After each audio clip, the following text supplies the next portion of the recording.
Hello students, I am Shipra Gupta. Welcome to my channel English box. और आज मैं आपके लिए लेकर आई हूँ थर्ड पोएम, जिसके पोएट है आपकी लेल्सी नॉरेंस, और जिसके अंदर उन्होंने बताया है एक बहुत अच्छा ब्यूटीफुल सा डिस्क्रिप्शन दे रहे हैं। वो ही जो यहाँ पर है वो है टाइगर का आपका। तो वो बता रहे हैं उसकी बॉडी, उसके बारे में, उसके पैरों के बारे में, और उसके उस गुस्से के बारे में। क्यों है वो? क्योंकि उसको क्या है, केज के अंदर बंद किया हुआ है पकड़कर। तो he stalks in his vivid stripes the few step of his cage on pads of velvet quiet in his quiet rage. देखिए वो बता रहे हैं कि वो कैसे चल रहा है। फ्यू स्टेप्स, कुछ ही मतलब स्टेप्स का जो उसका केज है, पिंजरा है, उसमें वो क्या है, घूम रहा है। और उसकी बॉडी पर क्या है, बिल्कुल एकदम स्पष्ट क्या है, धारियाँ बनी हुई हैं, क्लीन। और स्टॉक मीन्स आप यहाँ पर है आपका अकड़ के चलना। और on pads of velvet quite, जो उसका पैर है टाइगर का, तो नीचे से वो कैसा है, गद्देदार है। पैड्स वेलवेट क्वाइट, वेलवेट के जैसे। And in is quite rage, और वो क्या है, गुस्से में है, क्रोध में है, क्योंकि उसको भाई कोई भी एनिमल क्या फ्रीडम चाहता है, फ्री रहना चाहता है। तो वो ऐसा अभी इस समय नहीं है। देखिए यहाँ पे फर्स्ट क्वेश्चन आपका बन जाता है आपके इस पैसेज के अकॉर्डिंग। वो है नेम द पोएट। पोएट कौन है आपके? लेल्सी नॉरेंस से। पोएम कौन सी है? तो पोएम है tiger in the zoo. Second है describe the appearance of the tiger and what is he doing in the cage. And fourth है on the pads of velvet quiet. तो देखिए इनके आंसर हम पीछे देख लेते हैं फटाफट से। सेकंड तो उसका अपीयरेंस कहता है कैसा है, तो आप लगा सकते हैं टाइगर लुक्स ब्यूटीफुल। वो ब्यूटीफुल है and it has splendid strips, और उसकी बॉडी पर क्या है, बहुत ही शानदार क्या है, धारियाँ हैं उसकी बॉडी पर। थर्ड क्वेश्चन आपका है what is he going to doing to in his cage. वो कर क्या रहा है? तो the tiger is moving quietly on his soft feet. अपने उन सॉफ्ट फीट से बहुत ही आराम से चलते हैं, आपको पता ही है, बिल्कुल आहट नहीं होती इनके आने की या चलने की। तो वो सब चीज़ें उसने बताई हैं पोइट ने, कि कितनी क्वाइटली वो मूव कर रहा है। फोर्थ आपका होता है कि on pads of velvet quiet. इसका इस लाइन को एक्सप्लेन करने के लिए तो refers to the sole of tiger's feet. यहाँ पे वेलवेट जो है उसके फीट के लिए उसके किया गया है, which are soft like velvet cloth. कि उसके जो पैर हैं, जो उनका सोल है, वो क्या है, इतना सॉफ्ट है जैसे कि velvet cloth. Come to the second stanza. He should be lurking in shadows, sliding through long grass near the water hole where plum deer pass. देखिए वो पोइट क्या कहना चाह रहा है कि उसको कहाँ होना चाहिए था? उसको होना चाहिए था झाड़ियों के पीछे छिपा होना चाहिए था, जहाँ पर लंबी लंबी घास होती है, जिनके पीछे छिपकर वो क्या कर सके, अपने आप को भी छिपा सकें नियर द वाटर होल। और वो कहाँ होंगी? कोई भी पानी का झरना हो सकता है, वाटर होल हो सकते हैं, उनके पास उसको होना चाहिए था। और वो क्या कर रहा होता इस समय? अगर वो वहाँ होता तो वेयर प्लम डियर पास, जहाँ पर क्या करते हैं, जहाँ पर जो इनोसेंट, जो सॉफ्ट प्लम होते, सॉफ्ट डियर पास, जहाँ से वो जो डियर हैं गुजरते, छोटे छोटे डियर वहाँ पर आते हैं। और वो क्या करता उनको, वो प्लम्प डियर पास कहाँ, वाटर होल के पास। और वो क्या कर रहा होता? कौन? टाइगर ही आपका यहाँ पर है टाइगर के लिए। तो टाइगर क्या होता? घात लगा के बैठा होता। क्या छिपा होता? कहाँ पर? लर्क मीन्स होता है घात लगा के बैठना, शेडो में। किन की शेडो में? किसकी छाँव में? या छिपकर लंबी लंबी घासों की। और वहाँ से धीरे धीरे सरक के उन पे क्या करता? अटैक करता। तो Y does the tiger lurk in shadow? क्यों घात लगा के बैठता है भाई? हंटिंग, अपना एक शिकार करने के लिए। देखते हैं इसका आंसर।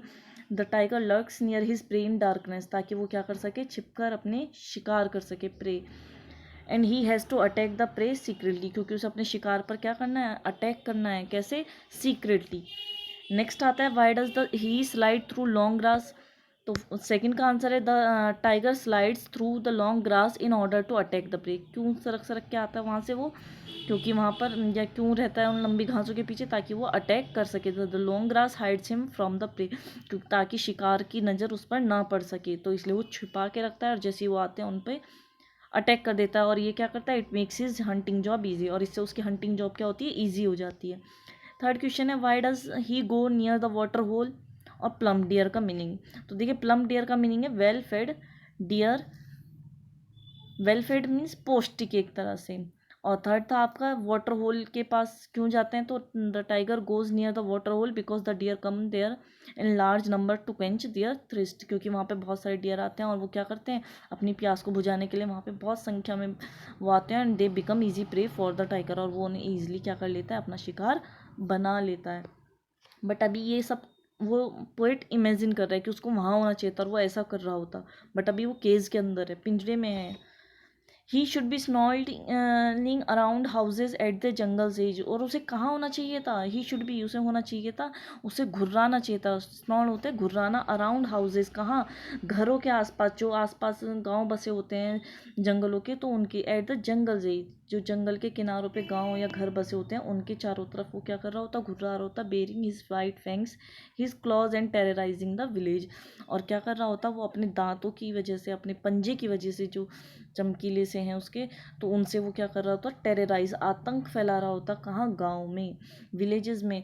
तो जो विलेजेस के में घर हैं आसपास, तो वो क्या कर रहा होता वहाँ पर, स्नोर कर रहा होता, घुर्रा रहा होता, और वहाँ पे भी वो अपना शिकार ढूंढ रहा होता। तो पोइट कौन है, एल्सी नॉरेंस से।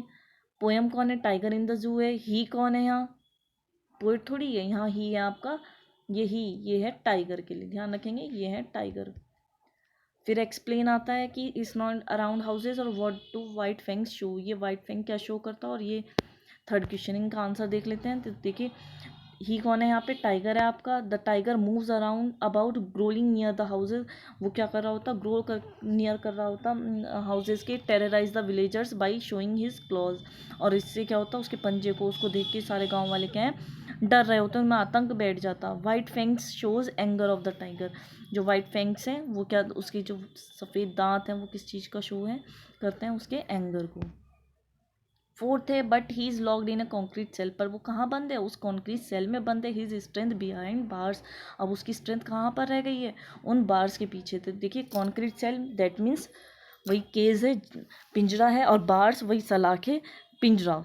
Stocking at the length of his cage, ignoring visitors, तो इग्नोर कर रहा होता जो उसे वहाँ पे देखने आ रहे हैं, जू में उसे लोग देख रहे हैं, वो उन पे ध्यान नहीं दे रहा है। वो क्या कर रहा है, बस सिर्फ केज में अपना घूम रहा है, सिर्फ चल रहा है अपना, उसे मतलब नहीं है कि कौन उसकी तरफ देख रहा है या क्या कर रहा है, बस वो अपना पिंजरे में घूम रहा है। What has happen to the tiger's strength, देखिए क्या हुआ था, the tiger has to leave behind the bars of the cage, therefore all his strength becomes meaningless. देखिए, उसकी जितनी भी स्ट्रेंथ थी वो अब कहाँ है, सलाखों के या उन पिंजरे के पीछे है, यानी अंदर है उसके। अब उसकी स्ट्रेंथ का कोई मीनिंग नहीं रह जाता है, क्योंकि वो बाहर ही नहीं है। Why does the tiger stalk the length of his cage, तो the tiger stalk at the length of his cage because he has nowhere to go, क्योंकि उस पर कोई ऑप्शन ही नहीं है, भाई पिंजरा ही है, उसमें पिंजरे में घूमता रहता है। And he can not run fast, ना तो वो दौड़ सकता है as he did in the wild, जैसे कि वो जंगलों में करता था, घूमता था, शिकार करता था, वो यहाँ पर ऐसा कुछ भी नहीं कर सकता है। Why does the tiger ignoring visitors, क्यों करता है वो विजिटर्स को इग्नोर, तो tiger ignore visitor because he has no interest in them, भाई उसे उनमें कोई इंटरेस्ट ही नहीं है। He is not happy in the cage, वो केज में हैप्पी भी नहीं है। वह देखिए, किसी से भी किसी की भी फ्रीडम अगर आप छीन लेंगे तो वो हैप्पी नहीं हो सकता, that's why he is not happy in the cage. और फिर आपका लिटरेरी डिवाइस पूछा है। देखिए, लिटरेरी डिवाइस का मैंने पूरा अलग से एक वीडियो बना दिया, उसको बहुत अच्छे से देख लीजिएगा। लिटरेरी डिवाइस का, लिटरेरी डिवाइस क्या है यहाँ पर, अगर फर्स्ट लाइन की बात करें तो ध्यान दीजिएगा, सी कॉन्क्रीट सेल, यहाँ पे भी सी आ रहा है, यहाँ भी सी आ रहा है, तो कहते हैं ना, जहाँ वर्णों की आवृत्ति बार बार हो वहाँ कौन सा अलंकार, अनुप्रास अलंकार होता है। अगर इंग्लिश की बात करें तो यहाँ पर क्या हो जाएगा आपका, अलिट्रेशन, फिगर ऑफ स्पीच हो जाएगा। अगर हम सेकंड लाइन देखें तो सेकंड लाइन में भी आपका यही है, बिहाइंड बार्स, बी। तो इस चीज़ का आप ध्यान रखेंगे, जब दो लेटर आपके साथ साथ आ जाते हैं वहाँ पर कौन सा फिगर ऑफ स्पीच या लिटरेरी डिवाइस होता है, वो होता है अलिट्रेशन। और इसको डीपली समझने के लिए आप वीडियो देखिएगा ज़रूर।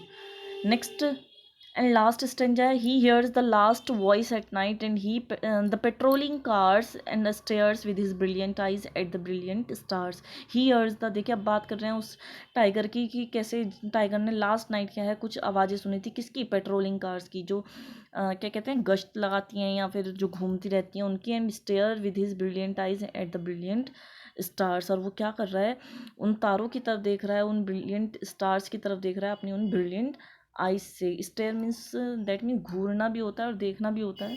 तो ये सारी चीज़ें वो वहाँ पर उस जू में पड़े हुए कर रहा है। तो what is the last voice heard by the tiger, किस चीज़ की आवाज़ सुनी थी उसने, पेट्रोलिंग कार्स की। What does the tiger stare eight, क्या स्टेयर कर रहा है, तो स्टेयर एट ब्रिलियंट स्टार्स, वो किस चीज़ को देख रहा है, ब्रिलियंट स्टार्स को, इसको देख रहा होगा स्टेयर। और देखते हैं इसका आंसर पीछे। What is the meaning of the last two line, भाई दोनों लाइन का मीनिंग भी देखते हैं। भाई वो इसमें क्या है, फ्रीडम की उम्मीद में मतलब यहाँ पर देख रहा है, और इसका राइमिंग स्कीम क्या है वो भी देखते हैं। देखिए, लास्ट वॉइस फर्स्ट क्वेश्चन था what is the last voice heard by the tiger. तो the last voice heard by the tiger is the that of patrolling car. किसकी आवाज़ सुनी थी? पेट्रोलिंग कार की। नेक्स्ट क्वेश्चन था what does the tiger stare at. तो the tiger stares at the brilliant stars at night. रात में उन चमचमाते हुए चमकीले से ब्रिलियंट स्टार्स को वो देख रहा होता है। नेक्स्ट टू लाइन का मीनिंग पूछा था यहाँ पे। तो the last two lines of the stranger bring out the longing. देखिए लॉन्गिंग मीन्स इच्छा of the tiger for freedom. किसके लिए? आज़ादी के लिए। इन द जू, जो उसे जू में आज़ादी नहीं मिल रही है उसकी उस इच्छा को शो करती हैं लास्ट की टू लाइन। और अगर आप राइमिंग स्कीम देखें तो ABCB, आप लास्ट वर्ड मैच करेंगे तो नाइट और आइज़ देखो बिल्कुल मैच नहीं कर रहा, पर कार्स स्टार्स मैच कर रहे हैं, तो इसलिए राइमिंग स्कीम आपकी यहाँ से बन जाती है। लिटरेरी डिवाइसेस देख लेते हैं। राइमिंग स्कीम पूछिए वो आप दे सकते हैं पीछे के अकॉर्डिंग। इमेजरीज में यूज़ करी हैं पोइट ने, विजुअल और एकदम क्लियर यूज़ की हैं। और यहाँ पर बाकी ऐसा कुछ खास नहीं है। और आप देख सकते हैं कि कैसे इसमें दिखाया गया है कि to visualise in detail the tiger in the cage in reality the tiger in his freedom in the forest an ideal condition the stranger is that brilliant in the use of visual and auditory imagery. देखिए यहाँ पर ये जो आपका stranger last, इसमें अक्सर brilliant का opposite भी आ जाता है, तो आप लिख सकते हैं dull. And I hope you enjoy this video and thanks for watching, and don't forget to like and subscribe this channel.